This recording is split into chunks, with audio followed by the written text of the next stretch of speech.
Hello everyone, Arash Jafarzadeh here. Now that we've learned about the basics of your computer's hardware, let's take a look at your computer's software. Software is a series of instructions or data that is stored electronically on your computer's hardware.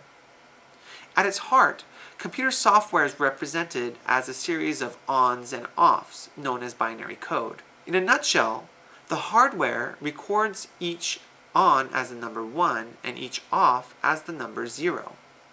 By putting a series of these zeros and ones together in a sequence, we can give them some meaning. For example, let's say that I want to use these two lights to communicate with you. Let's say that if both lights are off, I'm going to get the instructions to take a nap. If I flip the switch and I have the first light on and the second light off, that tells me to scratch my head. If I have the first light off and the second light on, that tells me to fold my hands. If I have both lights on, that tells me to wiggle my nose. This method of communication is known as binary code. Each on or off is a unit of data, known as a bit. In the example here, we have 2 bits worth of information. Each light is 1 bit. For any meaningful data, your computer usually works with a series of 8 bits or more. This opens up the possibilities quite a bit. Having 8 bits is equal to a byte. I have an example here that can help us elaborate on this more. Here, I have a series of 8 LEDs, which represents a byte worth of information. Each LED has an on and off switch. When my switch is in the on position, I'm sending the signal as 1. And when it's in the off position, I'm sending the signal as a 0. Let's say I have a keyboard, and when I press a key on my keyboard, I'm sending a signal to my computer, about a byte's worth of information. When you press the letter H on your keyboard, you're sending over 0, 1, 0, 0, 1, 0, 0, 0. That's the letter H. When I press the letter I, I'm sending in 0, 1, 1, 0, 1, 0, 0, 1. Now I have I. I just said hi. Hi, pressed on your keyboard, is sending about 2 bytes worth of information to the processor. Now that we have an understanding of how data is represented to our computer system, let's take a look at how that data is recorded. Now in the first part of our lesson, we took a look at some storage mediums. We had the optical drive, the hard disk drive, and the solid state drive. Let's take a look at this hard disk drive. Inside this hard disk drive, you have some platters along with an arm and a head that's made of copper. Now what happens is, as this platter is spinning, the arm is traveling over the surface.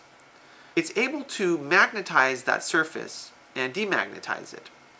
When the head comes across a section that is magnetized, it knows that it's the number 1. When it comes across a section that is not magnetized, it knows that it's the number 0. I should mention a few things. You never want to have a powerful magnet near your computer's hard drive. It's like kryptonite to Superman. The magnet will destroy all the data that is recorded on your computer's hard drive. The other thing I'll mention is that your computer's hard disk drive, or any storage medium, is generally not very intelligent. It doesn't have any real processing power. All it knows is that zeros and ones come in and zeros and ones go out. That's it.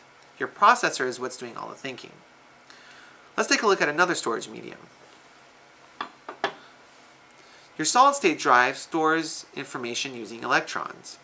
Basically, there are a whole bunch of small, tiny little cells, and when these cells are empty, it represents the value of 1. And when the cells are filled with electrons, it's the value of 0. There aren't any moving parts, so as I mentioned in the previous lesson, a solid-state drive is very fast and very quiet. The last drive we'll look at is your optical drive, your CD, DVD, or Blu-ray drive. Usually you put a disk inside the drive, like the one over here. you'll notice that on the flip side, it has a reflective surface covered by a coat of plastic. Now what happens is there are small, tiny, microscopic pits and smooth areas known as lands on the surface of this disc. There's a laser on the inside of your optical drive.